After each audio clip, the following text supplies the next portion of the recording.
Islam di Indonesia merupakan mayoritas terbesar umat muslim di dunia. Data sensus penduduk 2020 menunjukkan ada sekitar 86,7% atau 231 juta jiwa dari total 266,53 juta jiwa penduduk beragama Islam. Dalam hal denominasi, mayoritas atau 98,8% adalah muslim Sunni, sementara 1-3 juta atau 1% adalah Syiah, dan terkonsentrasi di sekitar Jakarta dan sekitar 400.000 atau 0,2% Muslim Ahmadiyah. Dalam hal mazhab, berdasarkan statistik demografis, 99% dari muslim Indonesia kebanyakan mengikuti mazhab Syafi'i, meskipun ketika ditanya, 56% tidak menganut mazhab tertentu.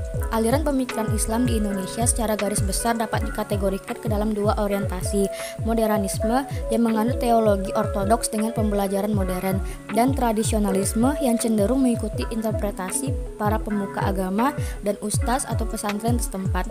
Ada juga kehadiran penting secara historis dari bentuk sinkretis Islam yang dikenal sebagai kebatinan. Islam di Indonesia dianggap telah menyebar secara bertahap melalui kegiatan pedagang oleh pedagang muslim Arab, adopsi oleh penguasa lokal, dan pengaruh sufi sejak abad ke-13. Selama era kolonial akhir, itu diadopsi sebagai spanduk kampanye melawan kolonialisme. Walau Islam menjadi mayoritas, tetapi Indonesia bukanlah negara yang berasaskan Islam. Indonesia mengakui 6 agama, yaitu Islam, Katolik, Protestan, Hindu, Buddha, dan Konghucu. Meski tak menerapkan hukum Islam secara menyeluruh, sebagaimana halnya Arab Saudi dan Qatar, nafas-nafas Islam tetaplah diakui dan diterima dalam hukum positif di Indonesia. Dengan adanya peradilan agama, perbankan syariah, wakaf, pengelolaan zakat, penyelenggaraan ibadah haji dan umroh, serta yang terbaru Undang-Undang Nomor 18 Tahun 2019 tentang pesantren.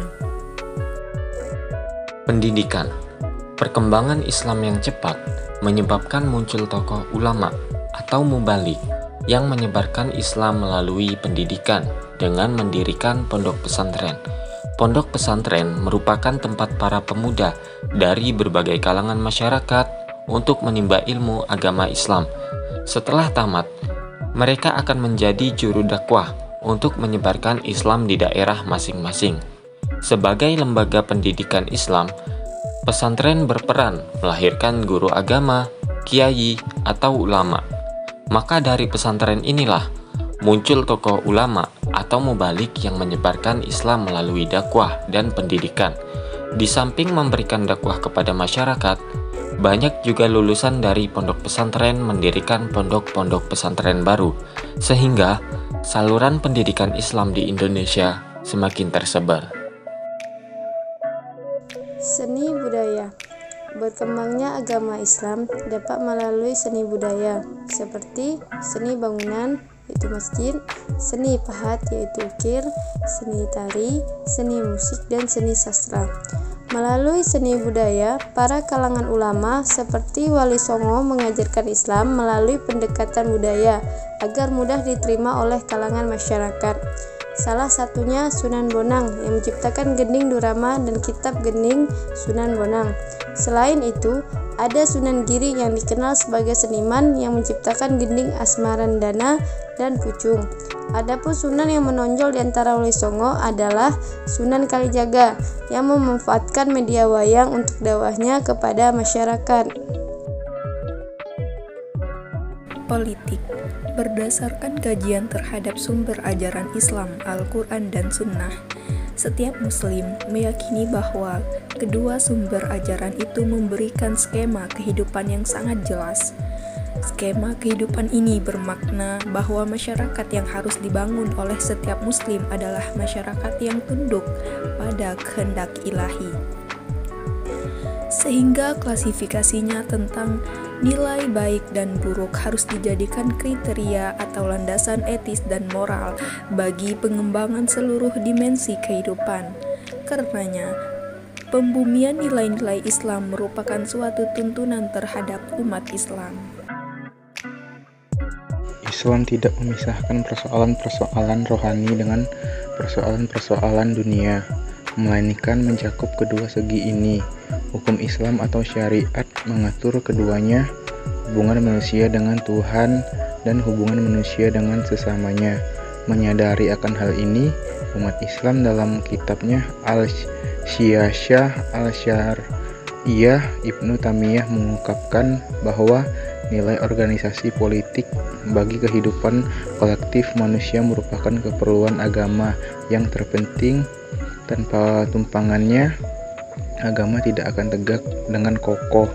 Muhammad Asad berpendapat bahwa suatu negara dapat menjadi benar-benar Islam hanyalah dengan keharusan pelaksanaan yang sadar dari ajaran Islam terhadap kehidupan bangsa, dan dengan jalan menyatukan ajaran itu ke dalam undang-undang negara. Suatu negara dapat dikatakan sebagai negara Islam apabila ajaran Islam tentang sosiopolitik dilaksanakan dalam kehidupan rakyat berdasarkan konstitusi. Lembaga Islam di Indonesia, MUI atau Majelis Ulama Indonesia, yang merupakan lembaga yang mewadahi para ulama, zu'ama, serta cendekiawan Islam di Indonesia untuk membimbing, membina, serta mengayomi kaum muslimin di seluruh Indonesia. Tujuan dari MUI adalah yaitu untuk membantu pemerintah dalam melakukan hal-hal yang menyangkut dengan umat Islam, seperti mengeluarkan fatwa dalam kehalalan makanan. Kedua, penentuan kebenaran sebuah aliran dalam agama Islam. Dan yang ketiga adalah hal-hal yang berkaitan dengan hubungan seorang penganut agama Islam dengan lingkungannya. Peranan MUI, pertama, sebagai pengawal bagi penganut agama Islam. Kedua, sebagai pemberi edukasi dan pembimbing bagi penganut agama Islam. Ketiga, sebagai penjaring kader-kader yang lebih baik. Keempat, sebagai pemberi solusi bagi masalah keagamaan di dunia internasional. 5. Sebagai perumus konsep pendidikan Islam. 6. Sebagai pengawal konten dalam media massa. 7. Sebagai organisasi yang menjalankan kerjasama dengan organisasi keagamaan.